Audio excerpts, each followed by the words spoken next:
କରୁଛ କେଜାଣି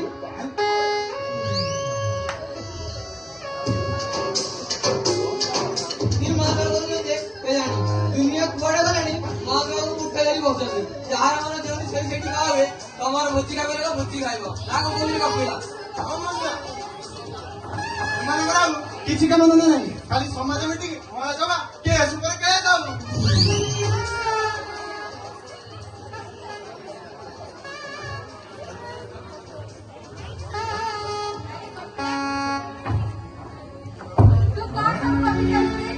कका नमस्कार यही देखु ना हम समाज कथा खाली चांदा ऊपर चांदा आउ किछि काम धंदा नहीं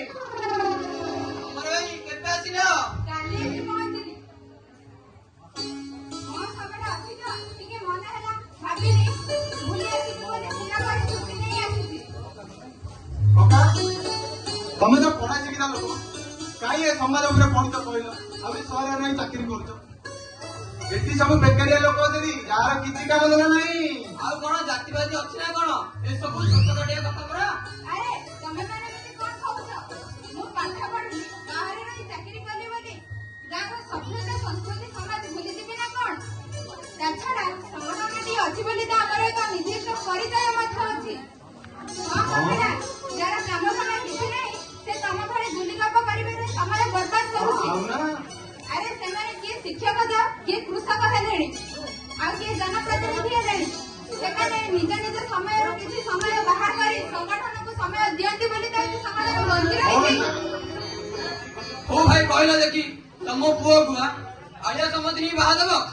हां काहे कि न अरे बांछा सेमिति गोटे प्रस्ताव देखिले मते निश्चय जणाइबो बांछा कपिला मु आसुछि ठीक अछि भाई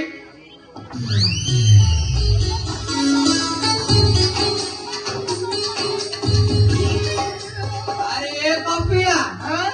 ए सहरिया बाबू तो भारी बड़ बड़ कथा कहउथिले जेते बेले पाने बाजिबो सेते बेले जानिबो ए समाज कोन आज समाज बढ़िया गली पड़ी बाबू कराऊ ए मौसा से कोन पहिला ना पुओ भाई झेड़े देखबागु ए जियो काई रे अछि ना ये पेपर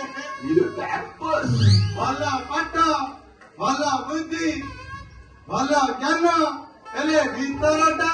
अरे भलो व्यवहार भलो पाठ भलो बुद्धि हेले भीतरटा कोन रे अछि कोन अछि ई सब भला भीतरे अरे के अछि एई आमा सुरेश बका नतुनी बा आलोक भाई जियो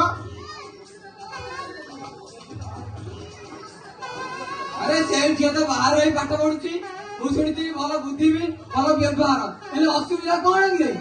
मौसा एई सब भला भीतरे केडा जिबा कोन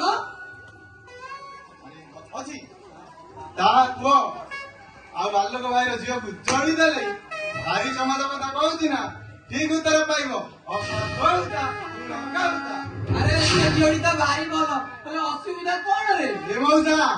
से परा उमासी कन्या अरे नहीं रे